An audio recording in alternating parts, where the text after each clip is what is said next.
At magandang gabi po sa inyo lahat, bayan.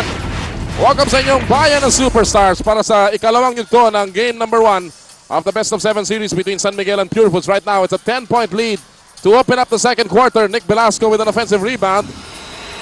Lamang ang Purefoods. Struthers, hop, step, skip, and a pass. And Siegel still cannot convert.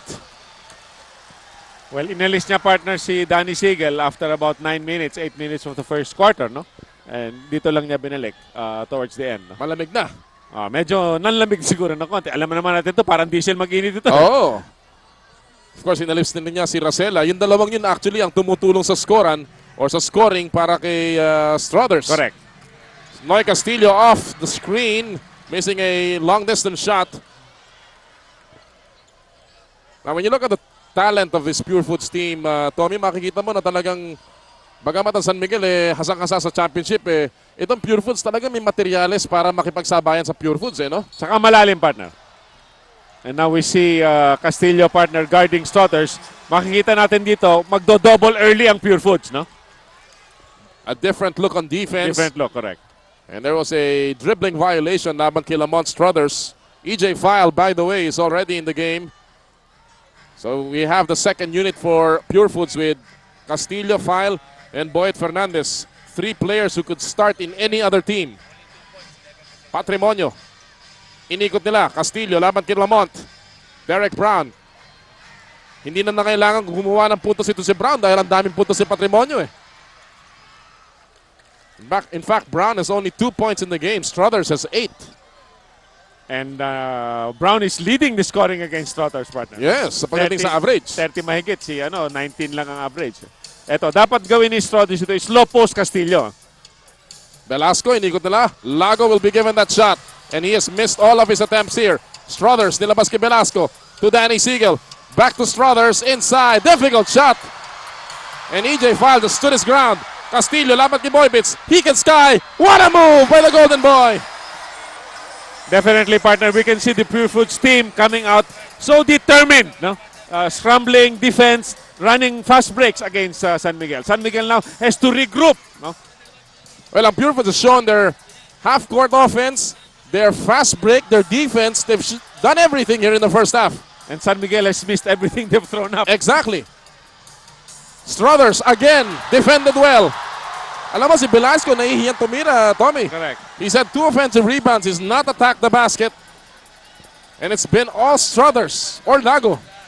Patrimonio, laban kay Dwight Lago. Castillo, sasaksak sa loob. Nilaglag kay EJ. Patay ka dyan. Pero wala yung tira ni EJ. Short stab. But you could see, partner, the complement of the team. In other words, Castillo drives in and looks for EJ File. The idea is there. The idea is there. Medyo nagulat lang si AJ. Masyado siya sa ilalim ng basket. Game 1, jitters. Slow-mo replay was brought to you by PLDT Teletipid. Prepaid landline, tipid tawag. Ito, naka 9-man lineup na partner si Coach Pumaren dito. Pinasok si Yi, no? Richard Yi coming off the bench. Patrimonio sitting down. So talagang lahat na ng local starters naiupo na. At si Victoria walang magawa sa depensa ni Fernandez.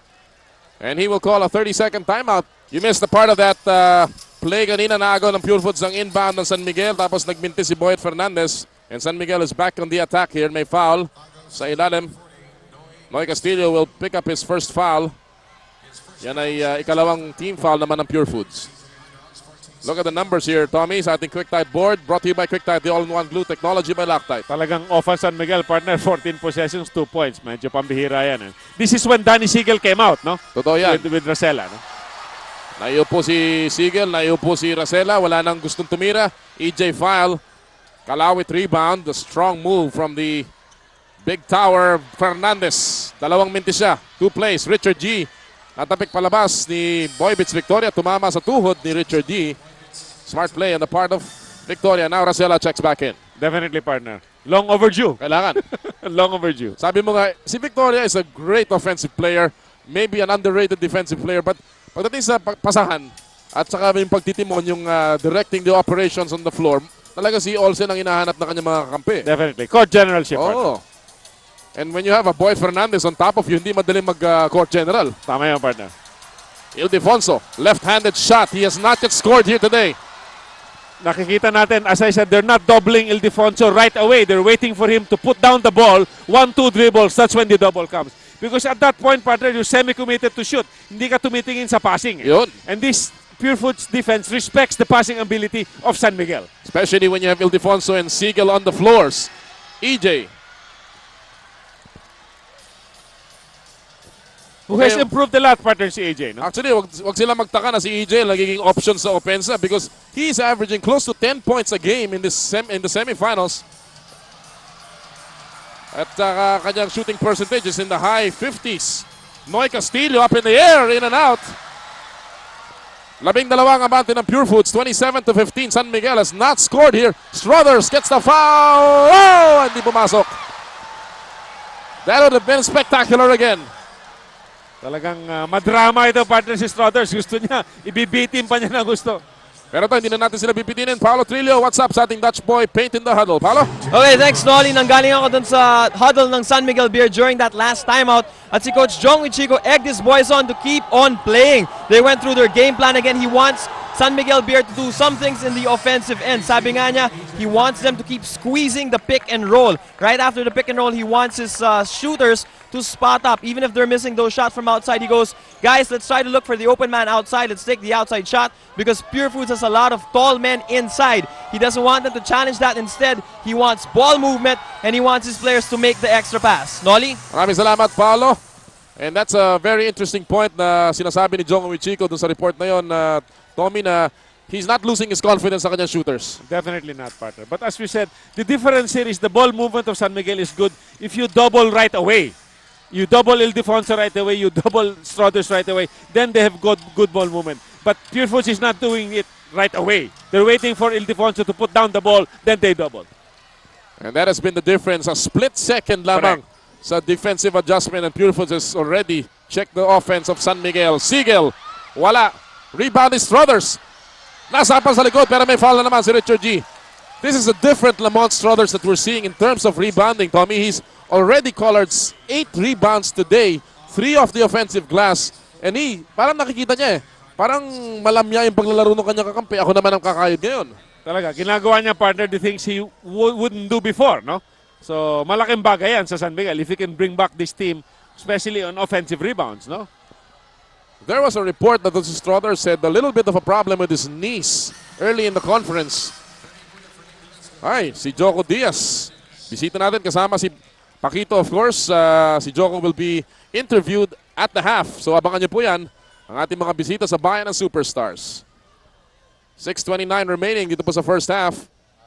Lamont Struthers with a total of 11 points, 8 rebounds. Best import last year, and lumalaban pa naman si Lamont this year. Of course, marami siyang kalaban ngayon eh. Definitely. Tsaka sa stats, partner, medyo behind siya, no? Behind siya, oo. Derek Brown, laban kay Freddy Abuda muli. As Abuda has checked back in, Ildefonso remains in the game, bagamat wala pa siyang puntos. Cross court, naagaw ni Danny. Dangerous pass by Pumaren. Lead has been trimmed to 8 from a high of 12. Ito, maglo-low post sila, exploiting Yi defensively, no? On Danny Siegel. Double team comes. Racela, hindi mahihiyang tumira yan. And he will knock it down. Austin Racela has put that shot in his repertoire na, Tommy. He's now shooting a high 59% from 3-point range. Unbelievable percentage. And now 30-second timeout has been requested by the Purefoods TJ Hot Dogs. Yung balik, partner ni Olsen, malaking bagay, no? Malaking bagay talaga. He has 8 points in the game. Lead has been cut down to 5. Racela with 2 PLDT IDD long distance shots. At mukhang yung gamble ni Pumaren, ni Coach Derek Pumaren na ipasok yung second unit ay nagba-backfire naman ngayon. Tama yung partner. I think he's realizing that. Ngayon, binabalik na niya si Alvin. Binalik na rin niya si Andy Siegel. Well, the game's heating up. Time for a break with ice cold San Mig Light. Only $12.50 at a store near you. Mayang gabi kaninyong tanan. And we're happy to have you with us. Ngayon pong araw ng linggo, a 7-0 run ng San Miguel Beer has cut down the 12-point lead to 5. And Coach Derek Pumaren has come back, as I said, with his first team, except Evangelista, no? Oh. Nandiyan pa rin si Castillo. Siegel, Patrimonio, back in the game. There's the cut. Nabitawan in the air. Ildefonso bringing it down. A big man running the break. Racela. Nagintay muna ng rebounders. No problem. No problem. And this is what we were stressing, partner, no? The value of an Olson Racela. What a game. What a guy. Olson Racela in that game against Red Bull shot 26 or rather 18 points. He hit 83% of his shots from 2-point range. There's Derek Brown. Finally sumagot. After a 9-0 run, Brown hits a PLDT IDD long distance shot. Only his 5th point, partner. Balik sa mga bante ng Purefoods, 30-24. 4 minutes and 48 seconds remaining. Siegel, high up in the air.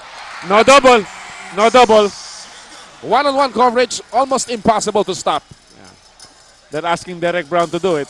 Medyo mahirap yun. I think they should double on the second dribble as they do on Ildefonso. Siegel now with a total of 4 points. Brown pulls the trigger again. And this is a streak shooter. Medyo nakuha niya yung range niya doon. San 3, San 2. Derek Brown in the semi, sabi nga ni Tommy, averaged 30 points. Shot 45% from long distance and about 66% from 2-point range. Racela, nice fake. And he has 12 in the ballgame. I cannot recall partner Racela having 12 in the second quarter. Double figure, no? And he has taken the game in his hands. Nakita niya talaga medyo off yung mga kakampi niya. So he's taking the initiative, no? This is what a good point guard actually does. He reads the game and takes it over. And Pumaren trying to take it back. Tinapik ni Patrimonio palabas. It will go back to San Miguel. Racela has scored the last 7 points ng San Miguel. And you know that he's not a guy who likes to take the shots. Only when necessary. Partner, that's right. And he feels that, as we said, na medyo off yung kakampi niya, no? Wala nakaka-score. Pumasok siya, behind sila, no? So talagang he is very offensive conscious ngayon. Lamont, kapos. Brown nakuhang loose ball at narito ngayon si Derek Brown. 4 ang abante ng Purefoods with 3.5 remaining in the second. Naipit si Siegel, pasa niya. Naku, walang tao doon. Danny's ahead. Here's Dynamite exploding to the basket. No fear slam from Dynamite Danny and the lead is down to 2. Timeout, partner, ng Purefoods. Hindi na makakahintay ang Purefoods. They are seeing a San Miguel run here with 3:10 remaining. Dynamite Danny finally finding the explosion he needs. At ang San Miguel, just a field goal away from Purefoods.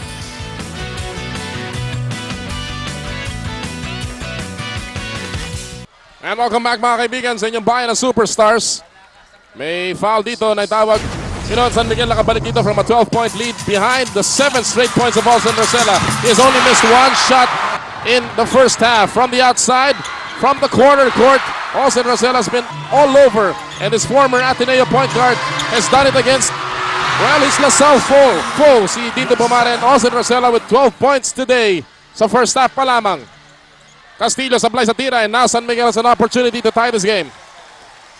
All courtesy partner of Olson Racela, no? The 7-year pro, 8-year pro. Ito na si Danny Siegel. Lusot. Patay na. Tabla na. What a game, partner. What a game. What a game indeed.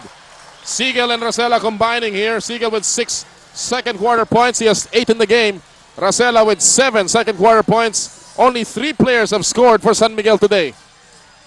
Yun naman, 3 great players. Oh, 3 yes. Musketeers. Wala pa si Ildefonso dyan. Excellent move mula kay Derek Brown.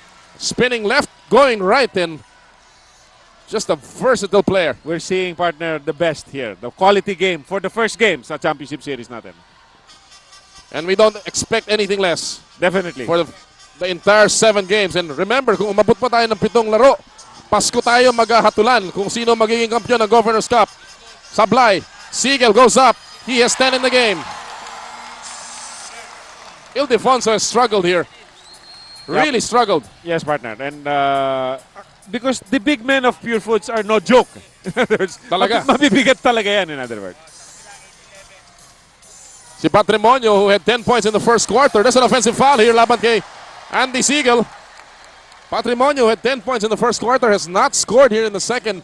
And we have to go back dito, Tommy, as we take a look at this last foul ni Andy Siegel. We have to go back to the way the substitutions have been made in this ball game. Nung lumaki yung lamang, umupo ang starters sa San Miguel. Nung bumalik ang San Miguel, umupo naman ang starters ng Purefoods. Tama yung partner. Yung sinasabi natin, the coaching will determine also here the timing of the game, no? And Seagull is getting hot. Correct. Medyo yung diesel nag-init na. And when Danny Seagull starts shooting like that, they better put up a better defense. And Struthers now takes over. And he goes all the way, and San Miguel has taken the lead. Struthers has 14, Seagull has 12, Racela has 12, and they have combined for all of the points of San Miguel. 38-34 here. Brown from long distance, wala. Andy Seagull is there. Oh, hinamon ang kanyang kapatid. Pumarin with a follow-up, wala. Offensive foul, laban kay Dindo. And San Miguel has gotten 3 notches higher, partner, defensively and offensively. And so is the decibel level here at the Araneta Coliseum. Watch Danny and Andy go up in the air. Who says blood is thicker than water? Magkapit-bahay pa yan, partner. The same house. My God. Championship na pinaglalabanan dito. Pride, partner. It's a lot of Oh, pride. yes. Racela. He has 14 and he is just pumped up for this game. You couldn't ask for anything more, partner, dito sa larong ito. The quality, the determination of players, no? Yes. Noy Castillo, wala pa rin. Hinabol ni Patrimonio. He's trapped in the corner. Pinatalbog na agaw ni Freddy Abuda. 23 seconds to go. Racela yung dribble niya nabitawan. Abuda loses the leather. Ildefonso's there. Tinatawag ni Olson, last shot, last shot. No? Only a split-second differential between the game clock and the shot clock. Ito, lolopo si Struthers, inikutan si File. Naagaw ni Bumaran. Bumalik kay Racela. Binomba. And that's a drop. Oh my God. My goodness. I have not seen a quarter like this from Racela. Watch this again. Yung una muna, yung kanyang jump shot. Nothing but the bottom of the net. 14 points. And then, a miraculous shot to end the quarter. Magaling na, buenas pa. Tama, partner. Nasa group siya talaga ngayon. What a game for Racela. 16 first half points. And he has brought back San Miguel from a 12-point deficit. They lead by